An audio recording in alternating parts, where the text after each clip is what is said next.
ಹಿಂಗೆ, ಅಥವಾ ಗಾಡಿಗೊಳಗೆ ಹೊರಟೋಗ್ತಿದ್ವಿ, ಗಾಡಿನ ಮೇಲೆಯಿಂದ ಕವರ್ ಮಾಡ್ಬಿಡ್ತಿದ್ರು ಅವರು. ಎಸ್ ಮ್ಯಾಮ್, ನಾನು ಅದನ್ನೇ ಕೇಳಕ್ ಹೊರಟಿದ್ದೆ. 20 ವರ್ಷ ಸತತವಾಗಿ ಒಬ್ರು ನಾಯಕಿಯಾಗಿ ಉಳ್ಕೊಳ್ಳೋದು ದೊಡ್ಡ ವಿಚಾರನೇ ಇದೆ ಸ್ಯಾಂಡಲ್ವುಡ್ ನಲ್ಲಿ. 20 ವರ್ಷದ ಹಿಂದೆ ಇದ್ದಂತಹ ಒಂದು ಶೂಟಿಂಗ್ ವಿಚಾರ ಇರ್ಬೋದು, ಚಿತ್ರೀಕರಣ ಸಂದರ್ಭದಲ್ಲಿ ನೀವು ಫೇಸ್ ಮಾಡ್ತಾ ಇದ್ದಂತಹ ಒಂದು ಏನಿತ್ತು, ಇವಾಗ ಫೇಸ್ ಮಾಡೋದು ಈಸಿನಾ? ಹೇಗ್ ಬಂದಿದೆ ನಿಮ್ ಜರ್ನಿ ನೆನ್ಸ್ಕೊಂಡಿದ್ರೆ ಇಷ್ಟು ಬೇಗ ಆಯ್ತಂತ ಯಾವಾಗ ಎಲ್ರಿಗೂ ಅದು ಅನ್ಸುತ್ತೆ, ದಟ್ ಇಷ್ಟು ಬೇಗ 20 ವರ್ಷ ಆಗೋಯ್ತಾ ಅಂತ, 25 ವರ್ಷ ಆಗೋಯ್ತಂತ, 50ನೇ ಮೂವಿ ಆಯ್ತಂತ. ಬಟ್ ಖಂಡಿತ like you have to stay in touch with the times. ಇವತ್ತು ನಾನು ಆಕ್ಟ್ ಮಾಡ್ಬೇಕಂದ್ರೆ ನಾನು ಇವತ್ತಿನ ಟೆಕ್ನಾಲಜಿನ ಅರ್ಥ ಮಾಡ್ಕೋಬೇಕು. ಲೈಕ್ ಯಾವ ತರ ಕ್ಯಾರೆಕ್ಟರ್ಸ್ ನಾನು ಆಯ್ಕೆ ಮಾಡ್ತಾ ಇದ್ದೀನಿ, ಅದು ಜನಗೆ ರಿಲೇಟ್ ಆಗಬೇಕು. So because generations have change.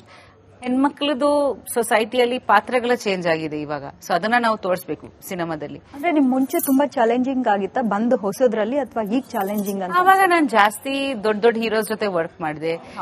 So ಆ ಸಪೋರ್ಟ್ ಸಿಕ್ತಿತ್ತು. ಅವ್ರ ಜೊತೆ ನಾನು ಕಲ್ತಿದ್ದೀನಿ. ಬಿಕಾಸ್ ನಾನು ಟ್ರೈನಿಂಗ್ ತಗೊಂಡ್ ಬಂದಿರೋರಲ್ಲ ಸಿನಿಮಾದಲ್ಲಿ. ನಾನು ಅವ್ರ ಜೊತೆ ತುಂಬಾ ದೊಡ್ಡ ಡೈರೆಕ್ಟರ್ಸ್ ಜೊತೆ ವರ್ಕ್ ಮಾಡಿದ್ದೀನಿ. ಇವತ್ತು ಕೂಡ ತುಂಬಾ ಜನ ನನ್ನ ಸಾಂಗ್ಸ್ ನ ನೆನ್ಸ್ಕೊಂಡಿದ್ದಾರೆ. ಅದು ಖುಷಿ ಆಗುತ್ತೆ. ಬಟ್ ಮದುವೆ ನಂತರ ಇನ್ನೊಂದು ತರ ಚಾಲೆಂಜ್ ಅದು. ಲೈಕ್ ನಾಯಕಿ ಪ್ರಧಾನ ಪಾತ್ರ ಅಥವಾ ಕಾಂಟೆಂಟ್ ಓರಿಯೆಂಟೆಡ್ ಪಾತ್ರಗಳು. ಅಂಡ್ ಒಂದು ಹೀರೋ ಡಾಮಿನೇಟೆಡ್ ಇಂಡಸ್ಟ್ರಿನಲ್ಲಿ ಅಲ್ಲಿ ನಿಂತ್ಕೊಂಡು ಆಲ್ಮೋಸ್ಟ್ 10 years ಇಂದ ನನ್ನ ನಾಯಕಿ like I am trying to save that place of women oriented ಅಥವಾ ಕಾಂಟೆಂಟ್ ಓರಿಯೆಂಟೆಡ್ ವಿತ್ ಮೇನ್ ಪಾತ್ರಗಳು ಹೆಣ್ಮಕ್ಳು. ಆ ತರ ಚಿತ್ರಗಳು ಬರಲಿ, ಒಂಥರ ಸಂದೇಶ ಕೊಡೋ ಚಿತ್ರಗಳ ತರ ಬರಲಿ ಅಂತ. ಸೊ ಅದು it has been challenging. It's not easy. But ನನ್ನ ಅನಿಸಿಕೆ that more than business message important. So ಜನ ಅದು ಟಿವಿಯಲ್ಲಿ ನೋಡ್ಲಿ ಅಥವಾ ಎಲ್ಲಿ ನೋಡ್ಲಿ, ಅಟ್ಲೀಸ್ಟ್ ಚಿಕ್ಕ ಹೆಣ್ಮಕ್ಳಿಗೆ ಹೀರೋ ಆಗಿ ಹೆಣ್ಮಕ್ಳನ್ನ ನೋಡ್ಬೇಕು ನಾವು. ಯಾವಾಗ ಗಂಡ್ ಮಕ್ಳನ್ನ ನೋಡಿದ್ರೆ ಹೆಣ್ಮಕ್ಳಿಗೆ ಯಾರು ಮಾದರಿ ಇರಲ್ಲ. ವುಮೆನ್ ಓರಿಯೆಂಟೆಡ್ ಆಗಿರ್ಬೇಕು. ಸೊ ಅವ್ರಿಗೆ ಒಂದು ಮಾದರಿಯಾಗಿ ನಿಂತ್ಕೊಳ್ಳೋಣ ಅಂತ. ಸೊ ಅದು ಒಂದು ಇದೆ. And also men my age, ಅವ್ರಿಗೆ ನನ್ನಿಂದ ಪ್ರೋತ್ಸಾಹ ಸಿಗುತ್ತೆ ಕೆಲವು ಸತಿ. They keep writing to me that ನೀವು ನೋಡಿ ನಮಗೆ ತುಂಬಾ ಇನ್ಸ್ಪಿರೇಷನ್ ಆಗುತ್ತೆ ಮ್ಯಾಮ್. ಎಕ್ಸಾಕ್ಟ್ಲಿ. ಸೊ ಅದು ಖುಷಿ ಕೊಡುತ್ತೆ ನನಗೆ. Exactly. You are inspiration to many women actually. ಅಂದ್ರೆ ಯಾವ್ದು ಪ್ರತಿಯೊಂದರಲ್ಲೂ ಕೂಡ ಜೀವನೋತ್ಸಾಹ ಆಗಿರ್ಬೋದು ಅಥವಾ ಪರ್ಸನಲ್ ಲೈಫಲ್ಲಿ ಆಗಿರ್ಬೋದು, ಯಾವ ರೀತಿ ಇರಬೇಕು ಅನ್ನೋದನ್ನ I think we look forward. ನಿಮ್ಮನ್ನ ನೋಡಿ ಕೆಲವೊಂದನ್ನ ಅಳವಡಿಸ್ಕೊಳ್ತೀವಿ. ಅದರ ಜೊತೆಯಲ್ಲಿ ಇಷ್ಟು ವರ್ಷದ ಜರ್ನಿ ಒಂದು ಕಡೆ ಆದ್ರೆ, ಈಗ 50ನೇ ಮೂವಿ ಒಂದು ಕಡೆ, ಅನೇಕ ರೆಸ್ಪಾನ್ಸಸ್ ನೋಡ್ತಾ ಇದ್ದೆ ನಾನು ಥಿಯೇಟರ್ ಹೊರಗಡೆ ಬಂದಂತ. ನಿಮ್ಮನ್ನ ಲೇಡಿ ಸೂಪರ್ ಸ್ಟಾರ್ ಹಿಂದೆ ನೋ ಐ ಲಿಟರಲಿ ಸಾ. ಅಂದ್ರೆ ಅದು ಹೆಂಗಿತ್ತು ಅಂತಂದ್ರೆ, ಈ ಹಿಂದೆ ಮಾಲೇಶ್ವರಿ ಅವರಿಗೆ ಅಂತ ಕಾಂಪ್ಲಿಮೆಂಟ್ಸ್ ಸಿಗ್ತಾ ಇತ್ತು, and you are receiving the same compliments. ಹೇಗೆ ಅನ್ಸುತ್ತೆ ಅದು? ಅದರ ಜೊತೆಯಲ್ಲಿ I just want to add, ಒಂದ್ ವೇಳೆ ಆಕ್ಟ್ರೆಸ್ ಅಥವಾ ಹೀರೋಯಿನ್ ಆಗಿಲ್ಲ ಅಂದಿದ್ರೆ ಏನಾಗ್ತಾ ಇದ್ರು ಪ್ರಿಯಾಂಕಾ ಉಪೇಂದ್ರ ಅವರು ಅಂತ? Well, first part of your question ಅಂದ್ರೆ ಮಾಲಾಶ್ರೀ ಮ್ಯಾಮ್ ನಮ್ ಎಲ್ರಿಗೆ ತುಂಬಾ ಇಷ್ಟ. She is my favourite. ನಾನು ಅವ್ರ ಪ್ರೊಡಕ್ಷನ್ ಅಲ್ಲಿ ವರ್ಕ್ ಮಾಡಿದೀನಿ ಮಲ್ಲದಲ್ಲಿ, ರಾಮು ಅವರಿದ್ದಾಗ. ಸೊ ಅವ್ರು ನನಗೆ ತುಂಬಾನೇ ಪ್ರೋತ್ಸಾಹ ಅಂಡ್ ತುಂಬಾ ಫೇವರೇಟ್ ನಮ್ಮೆಲ್ರದ್ದು. ಸೊ ಖಂಡಿತ ದೇರ್ ಇಸ್ ನೋ ಕಂಪ್ಯಾರಿಸನ್. ಅವ್ರು ತುಂಬಾ ಮೂವೀಸ್ ಮಾಡಿದ್ದಾರೆ. ನಾನು ಒಂದಷ್ಟು 2-3 ಚಿಕ್ಕ ಹೆಜ್ಜೆ ಇಟ್ಟಿದ್ದೀನಿ ಅಷ್ಟೇ 2 ಆಕ್ಷನ್ ಮೂವಿನಲ್ಲಿ. ಸೊ ಅವ್ರ ಕಂಪೇರ್ ಮಾಡಕ್ಕಾಗಲ್ಲ. ಬಟ್ ಅವ್ರು ತುಂಬಾ ದೊಡ್ಡ artist. And I feel glad that we have people like Mala ma'am, like Vijay Shanti ma'am ಇಂಡಸ್ಟ್ರಿನಲ್ಲಿ that we can look up to. So ಅದು ತುಂಬಾ ಖುಷಿ ಕೊಡುತ್ತೆ. ಆಕ್ಟಿಂಗ್ ಮಾಡ್ಲಿಲ್ಲ ಅಂದ್ರೆ ಪ್ರಾಬಬ್ಲಿ ನಾನು ತುಂಬಾ ಬೋರಿಂಗ್ ಆಕ್ಚುಲಿ. ನಾನು ಇದೇ ಟೀಚಿಂಗ್ಗೆ ಹೋಗ್ತಿದ್ದೆ, ಇಲ್ಲ ಅಂದ್ರೆ ಬಿಕಾಸ್ ನಾನು ತುಂಬಾ ಓದ್ತಾ ಇದ್ದೆ, ತುಂಬಾ ಶೈ ಆಗಿದ್ದೆ, ಯಾರ ಹತ್ರ ಮಾತಾಡ್ತಾ ಇಲ್ಲ. ಇದೆಲ್ಲ ತುಂಬಾ I have to work on these skills over the years. But probably ನನ್ನ ಇಕನಾಮಿಕ್ಸ್ ಸ್ಕಾಲರ್ಶಿಪ್ ಇತ್ತು. ಸೊ ಬಿಸ್ನೆಸ್ ಕಡೆ ಹೊರಟೋಗ್ತಿದೆ, ಯಾವ್ದು ಬ್ಯಾಂಕ್ಗೆ ಹೊರಟೋಗ್ತಿದೆ, ಇಲ್ಲ ಅಂದ್ರೆ ಟೀಚಿಂಗ್ ಮಾಡ್ತಿದ್ದೆ. ಇಲ್ಲ, ನನಗೆ ಮಿಸ್ ವರ್ಲ್ಡ್ ಆಗ್ತಾ ಇದೆ. ಅಯ್ಯೋ, ಇದಕ್ ಮುಂಚೆ ನೀವು ಇದೇ ಫೀಲ್ಡ್ ಅಲ್ಲಿ. Thank you ma'am. Vishnuvardhan sir ಜೊತೆ ಸಿನಿಮಾ ಮಾಡಿದ್ರಿ, ಕೋಟಿಗೊಬ್ಬ. ಅವಾಗ ಹೇಗಿತ್ತು ಸರ್ ಜೊತೆ ಆಕ್ಟ್ ಮಾಡಿದಾಗ? ಅಯ್ಯೋ, ದೊಡ್ಡ ಸ್ಟಾರ್ ಫಸ್ಟ್ ಅವರು.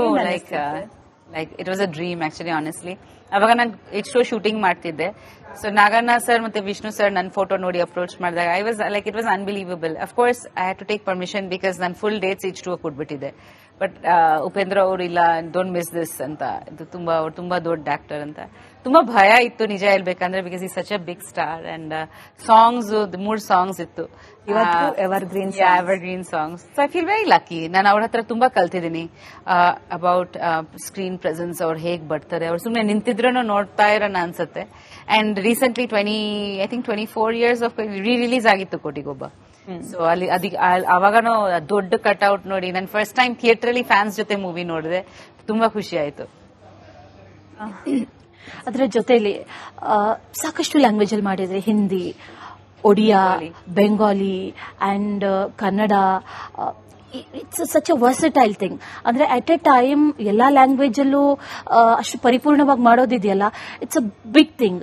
ಅಂಡ್ ಇತ್ತೀಚಿನ ದಿನಗಳಲ್ಲಿ we have seen these developments. ಏನಪ್ಪಾ ಅಂತಂದ್ರೆ ಒಂದ್ ಲ್ಯಾಂಗ್ವೇಜ್ ಇಂದ ಮತ್ತೊಂದು ಲ್ಯಾಂಗ್ವೇಜ್ ಹೋಗ್ತಾರೆ ಅಂತಂದ್ರೆ ಮನೆಯಲ್ಲಿರೋ ಪಾರ್ಟ್ನರ್ ಆಗಿರ್ಬೋದು ಅಥವಾ ಇನ್ನು ಬೇರೆ ಯಾರಾದ್ರೂ ಆಗಿರ್ಬೋದು ಬೇಡ ಅನ್ನುವಂಥದ್ದನ್ನ ಹೇಳೋದಾಗಿರ್ಬೋದು, ಅಥವಾ ನಾವೇ ಬೇಡ ಅನ್ನೋದಂತ ಬೌಂಡ್ರಿ ಹಾಕೊಂಡಿರ್ತೀವಿ. ಹೌ ವಾಸ್ ಇಟ್ ಎಲ್ಲಾ ಲ್ಯಾಂಗ್ವೇಜ್ ಅಲ್ಲೂ ಆಕ್ಟಿಂಗ್ ಮಾಡುವಂತ ಆ ಎಕ್ಸ್ಪೀರಿಯನ್ಸ್ ಅದು ಹೇಗಿತ್ತು? ಆನೆಸ್ಟ್ಲಿ ನಾನು ಅಷ್ಟು ಯೋಚನೆ ಮಾಡಲಿಲ್ಲ. ನನಗೆ ಇವತ್ತು ಕೂಡ ಇಂಡಿಯನ್ ಫಿಲ್ಮ್ ಇಂಡಸ್ಟ್ರಿನೇ ಅನ್ಸುತ್ತೆ. The challenge was to speak different languages. ಅಲ್ಲಿ ಹೋಗಿ ನಾವು ಕಲಿಬೇಕು, ಸುಮ್ನೆ ಏನೋ ಒಂದು ಮಾತಾಡಕ್ಕಾಗಲ್ಲ, ಎಕ್ಸ್ಪ್ರೆಷನ್ ಇರುತ್ತೆ, ನಾನು ಏನ್ ಮಾತಾಡ್ತಾ ಇದ್ದೀನಿ ಅಂತ. ಅದರಲ್ಲಿ ಹಿಂದಿ ಅಂಡ್ ಬೆಂಗಾಲಿ ಅಫ್ಕೋರ್ಸ್ ನನಗೆ ಗೊತ್ತಿತ್ತು, ಬಟ್ ಓದೋದು ಕಲಿಬೇಕಾಗಿತ್ತು. ಬಿಕಾಸ್ ನಾನು ಚಿಕ್ಕ ವಯಸ್ಸು ಫಾರಿನ್ ಅಲ್ಲಿ ಇದ್ದೆ, ಸೊ ನಾನು ಇಂಗ್ಲಿಷ್ ಮೀಡಿಯಂ ಅಲ್ಲಿ ಓದಿದ್ದೀನಿ. ಸೊ ಪ್ರತಿಯೊಂದು ನನ್ನ ಅಮ್ಮ ಬೆಂಗಾಲಿ ಹೇಳ್ಕೊಟ್ರು, ಅಪ್ಪ ಹಿಂದಿ ಹೇಳ್ಕೊಟ್ರು. ಫಸ್ಟ್ ನನಗೆ ಸಿಕ್ಕಿದ್ದು Telugu movie. Telugu I started with Suri ಅಂತ, ಜೆ.ಡಿ. ಚಕ್ರವರ್ತಿ ಅವ್ರ ಜೊತೆ. ಆ ಸೆಟ್ ಇಂದ ಕಲಿಯಕ್ಕೆ ಸ್ಟಾರ್ಟ್ ಮಾಡಿದೆ. ಆಮೇಲೆ ಯಾವ್ದು ಲ್ಯಾಂಗ್ವೇಜಸ್ ಮೂವಿ ಸಿಕ್ತು ಅಲ್ಲಿ ಪ್ರಯತ್ನ ಪಡ್ತಿದೆ, ಡೈಲಾಗ್ ಬರ್ದು ಪಕ್ಕದಲ್ಲಿ ಮೀನಿಂಗ್ ಬರ್ದು, like this is the meaning of the dialogue. I work a lot with assistant directors, pronunciation correct ಆಗ್ಲಿ ಅಂತ. ಸೊ ಬಟ್ ಆನೆಸ್ಟ್ಲಿ ನಾನು ತುಂಬಾ ಕಲ್ತಿದ್ದೀನಿ. ಆಗ್ಲೇ ಹೇಳಿದೆ ಅಲ್ವಾ, ನಾನು ಟ್ರೈನಿಂಗ್ ತಗೊಂಡ್ ಬಂದಿಲ್ಲ. This was my work learning experience, on the job experience, trial and error experience. So yeah, I think that's how I grew. And another thing is